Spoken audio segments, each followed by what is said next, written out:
আমি এসেছিলাম এই ব্রহ্মপুত্রের ধারে আজকে। আমার উপরে হচ্ছে সরাইঘাট ব্রিজ। আমি এই ব্রিজের উপর দিয়ে বাইক নিয়ে যাই। তো আজকে এই কপালভাগে নিচে আসলাম, দেখলাম এখানে একটা লঞ্চ, পুরনো একটা লঞ্চ, পুরনো পড়ে আছে। তো দাদা এখানকার একজন স্টাফ আছেন, তো ওনাকে আমি জিজ্ঞেস করছি, দাদা এই লঞ্চটা কতদিন ধরে পড়ে আছে? লঞ্চটা কমসে কম 20 বছর 25 বছর থেকে পড়ে আছে। এরকম পড়ে আছে? হ্যাঁ, পড়ে আছে। সরকারি বস্তু এটা। সরকারি বস্তু? আচ্ছা, এমনি যদি অন্য বস্তু হতো তাহলে তো এই এটা নিশ্চয়ই আমাদের মনে হয় জল পুলিশের হবে না? কোস্টগার্ড। এটা হচ্ছে।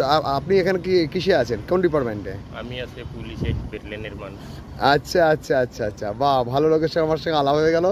আমি চাইছিলাম যে একটু ব্রহ্মপুত্রের ছবি তুলবো, তো দাদার সঙ্গে দেখা হয়ে গেল, দাদাকে নিয়ে আসলাম। একটা পুরনো বেশ ভালো লঞ্চের ছবি পেয়ে গেলাম আমি। আপনারা দেখুন লঞ্চটাকে, হ্যাঁ ভালো করে আমি দেখাচ্ছি, সামনে নিয়ে গিয়ে টাইটানিকের মতো জাহাজ।